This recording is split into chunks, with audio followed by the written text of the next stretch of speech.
Bonjour et bienvenue. Aujourd'hui, on explore ensemble les mystères du plateau de Gizeh. Bonjour. Oui, on va se concentrer sur la Grande Pyramide et le Grand Sphinx. Tout à fait, en s'appuyant sur des extraits d'un document assez particulier, l'énigme du Grand Sphinx. C'est ça, un texte qui mélange les descriptions physiques, l'histoire. Mais aussi, et c'est là que ça devient vraiment intriguant, des interprétations symboliques, voire ésotériques. Donc notre objectif, c'est un peu de décortiquer ce que ce document précis avance. Exactement, voir les idées clés, les questions qu'il soulève. Allez, on plonge dedans. Alors, le texte commence par nous situer à Gizeh. Il évoque le contraste frappant entre l'arrivée d'aujourd'hui, Facile, la route, l'hôtel Mena House juste à côté. voilà, et puis l'ancien voyage à Dodane dans un paysage quasi désertique. Rien à voir. Difficile à imaginer, c'est sûr, et la grande pyramide elle-même, le document en parle comment? Il la décrit dans son état actuel, sans son parement lisse.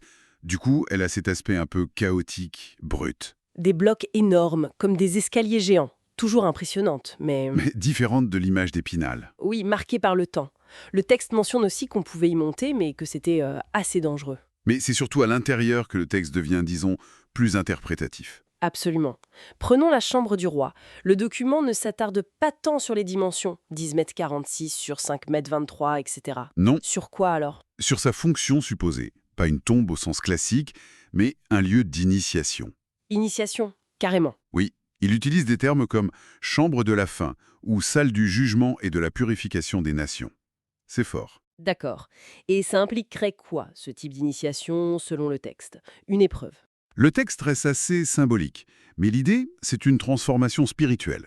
Le point central, c'est le coffre sans couvercle, La fameuse cuve en granit? que le document appelle la tombe ouverte. Et là, l'interprétation est directe, symbole de résurrection, de passage. Donc, si on suit cette lecture, la pyramide servirait moins à honorer un mort qu'à transformer un vivant. C'est ça l'idée. C'est tout à fait ce que cette interprétation suggère. Une vision assez différente, oui. Et ça contraste avec d'autres parties de la pyramide. Oui, notamment avec la chambre souterraine, creusée sous la base. Le texte la surnomme la chambre de la folie, La folie. Pourquoi? à cause de son architecture inversée, plafond brut, sol lisse. Ça symboliserait le chaos, la démence, le monde à l'envers. Spécifique, il la relie à la période 1913-1939, une période troublée, vue comme chaotique. Ce qui nous amène à une autre idée du texte, assez controversée. Les dates prophétiques dans la géométrie. Effectivement, le document mentionne 1936 comme une année charnière, début d'une nouvelle ère spirituelle. Et 2000 comme fin de l'âge adamique. C'est très précis ça. Oui, mais attention, le texte lui-même nuance énormément. Il souligne l'incertitude, le caractère non littéral. Ce ne sont pas des prédictions d'événements politiques. Apparemment non. Par exemple, la Seconde Guerre mondiale, 1939-1945, ne serait pas marquée clairement selon ce document. Donc, d'après ce texte, la pyramide nous parlerait plus de cycles spirituels intérieurs que d'événements. C'est l'orientation qui semble être donnée, oui, plus symbolique que factuelle. Et face à cette immense énigme de pierre, il y a le gardien, le grand sphinx. Ah, le sphinx. Le texte rappelle ses dimensions colossales, hein. 72 mètres de long, 20 de haut, taillé à même le roc. Et cette figure hybride, corps de lion, tête humaine. Le texte dit quelque chose sur les traits du visage? Il mentionne qu'il pourrait être nubien. Et bien sûr, son orientation, plein est vers le soleil levant. Et son histoire? Toujours ensablé, désensablé, une lutte constante. Exactement. Et le texte explore ses significations. Horus à l'horizon, lion solaire évident. Et l'alliance force du lion, intelligence de l'homme, symbole royal. Oui, force et intelligence éclairée. Certains passages suggèrent aussi un rôle initiatique, gardien des mystères. Comme une porte d'entrée, peut-être. On pense à la stèle de Toutmès IV, trouvée entre ses pattes. Ah oui, l'histoire où le sphinx, le dieu lui parle en rêve et lui demande de le désensabler en échange du trône. C'est ça. Ça renforce son aura divine.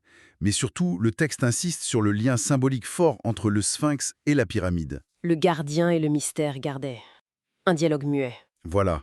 Le sphinx serait le gardien du seuil des mystères contenus dans la pyramide. Alors si on essaye de synthétiser ce que nous dit ce document, l'énigme du grand sphinx. Gizeh y apparaît vraiment comme un lieu d'énigmes multiples. Architecturales, historiques, oui, mais surtout symboliques, c'est clair. La pyramide et le sphinx, ils se répondent. Et quelle serait la conclusion, le message final que ce texte particulier en tire? Eh bien, au-delà des mesures, des dates, le message le plus profond, suggéré à la fois par la tombe ouverte et le sphinx intérieur, une sorte de résurrection symbolique. Le texte termine sur une phrase assez forte. Laquelle? Il suggère que le secret ultime du sphinx, c'est peut-être que la vie n'est pas au dehors, mais au dedans. Une invitation à l'introspection, donc. Moins regarder la pierre que regarder en soi. C'est exactement ça. Une lecture qui invite à une réflexion plus personnelle finalement.